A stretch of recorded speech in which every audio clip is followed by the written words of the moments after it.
Assalamualaikum dan salam sejahtera semua. Baiklah, kita teruskan pelajaran matematik tingkatan 1 dengan bab 8 iaitu garis dan sudut. Standard pembelajaran untuk kali ini ialah 8.1.1 menentu kekongruenan tembiring garis dan kekongruenan sudut. 8.1.2 menganggar dan mengukur saiz tembiring garis dan saiz sudut. Baiklah, terlebih dahulu mari kita lihat apakah yang dikatakan tembiring garis kongruen. Tembiring garis kongruen ialah tembiring garis yang sama panjang. Untuk ketahuan anda, tembiring garis ini merupakan sebahagian daripada suatu garis lurus. Kita lihat contoh yang berikut. Tentukan sama ada tembiring garis PQ dan RS adalah kongruen atau tidak. Untuk gambar rajah yang pertama, kedua-dua garis ini mempunyai ukuran yang sama panjang, iaitu 3 cm. Jadi, kedua-dua garis ini adalah kongruen. Untuk soalan B, kita lihat ukuran untuk kedua-dua garis ini tidak sama panjang. 3,3 untuk garis PQ, 3,2 untuk garis RS. Maka dengan sebab itu, kedua-dua garis tembiring garis ini tidak kongruen.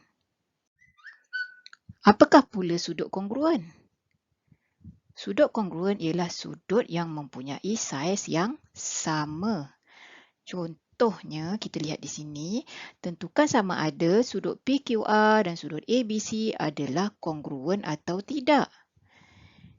Kalau dilihat pada gambar rajah yang pertama, kedua-dua sudut ini mempunyai saiz yang sama, iaitu 32 darjah. Jadi kesimpulannya, kedua-dua sudut ini adalah kongruen. Untuk soalan B, sudut PQR ialah 130 darjah, manakala sudut ABC adalah 136 darjah. Kedua-dua saiz sudut ini berbeza sama sekali. Maka dengan itu, kita boleh katakan bahawa sudut ini tidak kongruen. Bagaimana pula cara kita nak menganggar saiz suatu tembiring garis, ya? Anggaran saiz suatu tembiring garis boleh ditentukan dengan menggunakan suatu objek lain yang diketahui saiznya. Misal kata kita ada suatu tembiring garis yang kita nak anggarkan menggunakan sebatang anak kunci yang ukurannya 3 cm. Jadi kita tandakan dengan panjang anak kunci ini di setiap bahagian tembiring garis hingga ke ujungnya. Dan kita akan dapat perolehi anggaran panjang tembiring garis tersebut 11 cm. Andai kata kita nak dapatkan nilai tepat ukuran tembiring garis itu, bolehlah kita gunakan pembaris. Alat yang boleh digunakan untuk mengukur panjang dengan tepat pada suatu tembiring garis ialah pembaris. Misal kata kita ada suatu tembiring garis AB. Cara-cara untuk mengukur panjang tembiring garis ini adalah seperti berikut. Mula-mula letakkan pembaris di bawah tembiring garis. Selarikan nilai sifar pada pembaris dengan hujung A.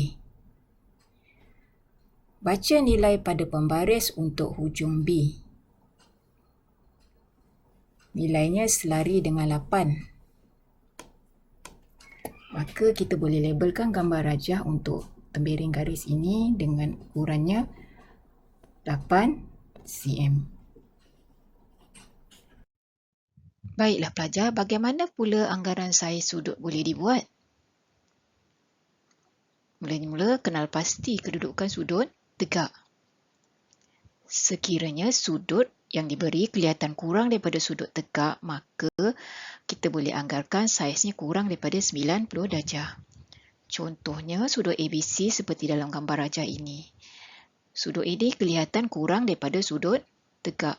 Maka kita bolehlah anggarkan sudutnya kurang daripada 90 darjah. Dan sekiranya sudut yang kelihatan lebih daripada sudut tegak mempunyai saiz lebih daripada 90 darjah. Contohnya sudut PQR seperti dalam gambar rajah ini. Kita dapat lihat sudutnya lebih daripada sudut tegak. Jadi kita boleh buat anggaran lah bahawa nilai sudutnya melebihi 90 darjah.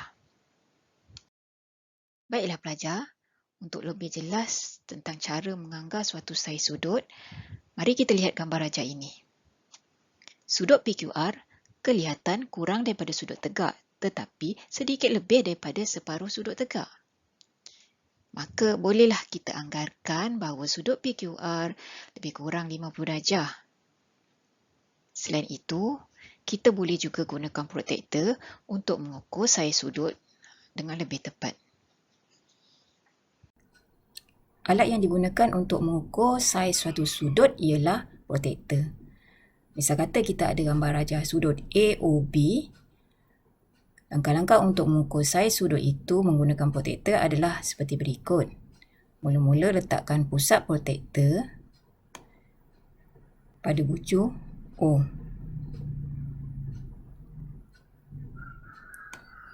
Pastikan sudut sifar bertindih dengan tembiring garis OA.